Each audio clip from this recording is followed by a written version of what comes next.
जब जीवन की राहों में अंधेरा घिरने लगे, जब चारों ओर से निराशा और असहायता का घेरा कसने लगे, जब सारे रास्ते बंद हो जाएं और उम्मीद की आखिरी लौ भी बुझने लगे, तब जिस शक्ति का स्मरण करके इंसान फिर से उठ सकता है वो है हनुमान जी का नाम। क्योंकि जब उनका साथ होता है तो जो असंभव लगता है वही सबसे बड़ा चमत्कार बन जाता है। टूटी हुई किस्मत जुड़ने लगती है और जीवन जिसे खुद इंसान हार चुका होता है वह फिर से मुस्कुराने लगता है।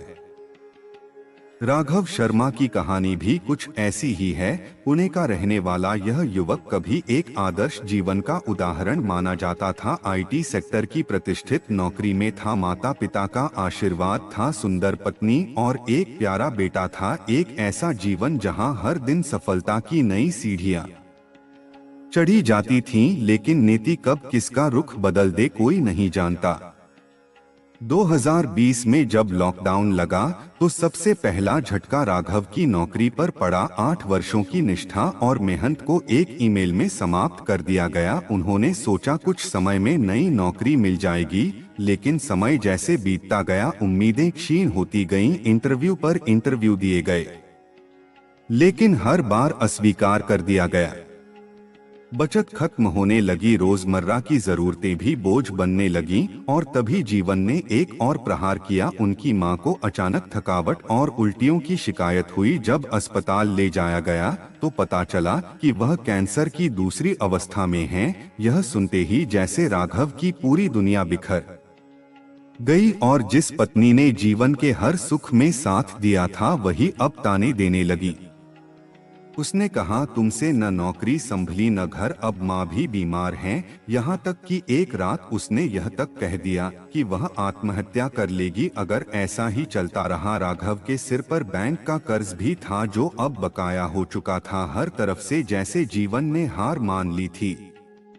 राघव अब दिन भर माँ की दवाइयों के इंतजाम और रात में सिर पर हाथ रखकर रोने में बिताते थे। एक दिन उन्होंने अपने पुराने ट्रंक से बचपन की किताबें निकाल लीं और वहीं एक कोने में उन्हें सुंदरकांड की एक पुरानी प्रति मिली। वर्षों से उसने उसे नहीं छुआ था, लेकिन उस दिन जब आंखें आसमान की ओर थीं और दिल से सिर्फ एक पुकार निकली थी कि हे प्रभु अब मुझसे नहीं होता, तो उसी क्षण जैसे भीतर से एक आवाज आई, पढ़।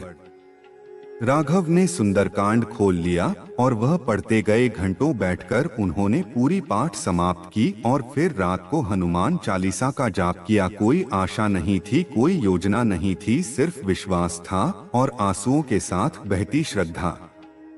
अगली सुबह उनके मोबाइल पर एक कॉल आया। वह इंटरव्यू जो उन्होंने महीनों पहले दिया था उसकी प्रतिक्रिया आई थी और वह चयनित हो चुके थे। काम घर से ही था पर वेतन अच्छा था। यह पहला संकेत था कि कोई शक्ति अब उनके साथ है।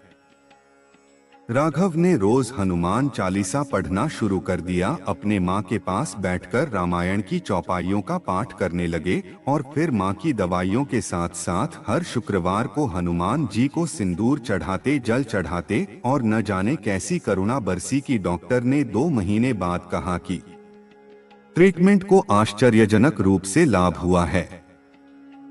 पत्नी जो कभी ताना देती थी अब खुद सुबह उठकर राघव के साथ जाप करने लगी। राघव का बेटा भी अब प्रतिदिन हनुमान जी को प्रणाम करता और उनके लिए फूल रखता था।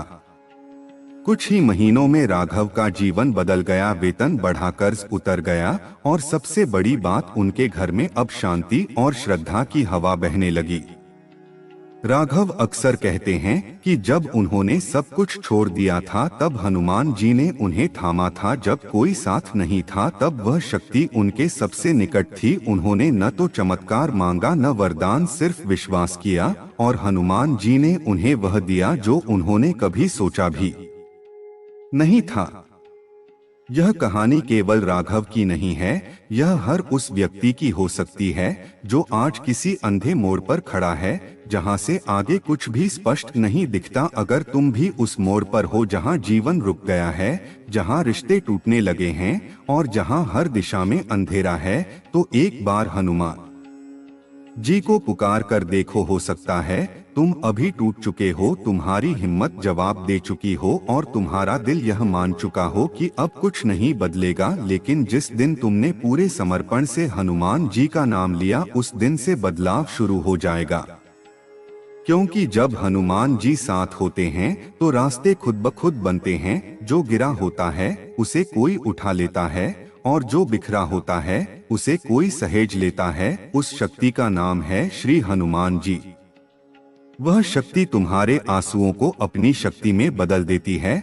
वह तुम्हारे डर को तुम्हारे साहस में और तुम्हारी विफलताओं को तुम्हारी सबसे बड़ी विजय में बदल देती है।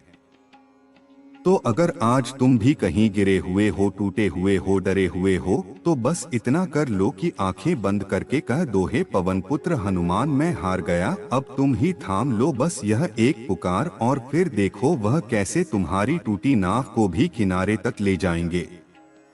हनुमान जी केवल संकट हरते नहीं हैं, वे जीवन को दिशा देते हैं। वे हर उस जगह पहुंचते हैं जहां इंसान खुद को अकेला समझने लगता है। वे हर उस पल में साथ होते हैं जब कोई और नहीं होता। उनका नाम सिर्फ उच्चारण नहीं है, वह एक ऊर्जा है जो शरीर में भर जाती है। वह एक दीप है जो मन के हर अंधकार को मिटा देता है। वह एक आह्वान है जो आत्मा को फिर से खड़ा कर देता है। राघव की तरह तुम भी फिर से उठ सकते हो। राघव की तरह तुम भी फिर से जीवन को सहेज सकते हो। और राघव की तरह तुम भी कह सकते हो कि जब मैं हार गया था तब कोई था जिसने मुझे थाम लिया था और वह थे श्री हनुमान जी। बस विश्वास रखो, पुकारते रहो और उनके चरणों में समर्पण करते रहो, क्योंकि जब भक्त पुकारता है तो हनुमान जी चुप नहीं रहते। वह तुरंत दौड़े चले आते हैं और अपने भक्त को ऐसे थाम लेते हैं कि फिर जीवन कभी वैसा नहीं रहता जैसा पहले था। वो जीवन को नया अर्थ दे देते हैं, नया रास्ता, नया साहस और नई शुरुआत। जो आज अंत लग रहा है वही कल की शुरुआत हो सकती है।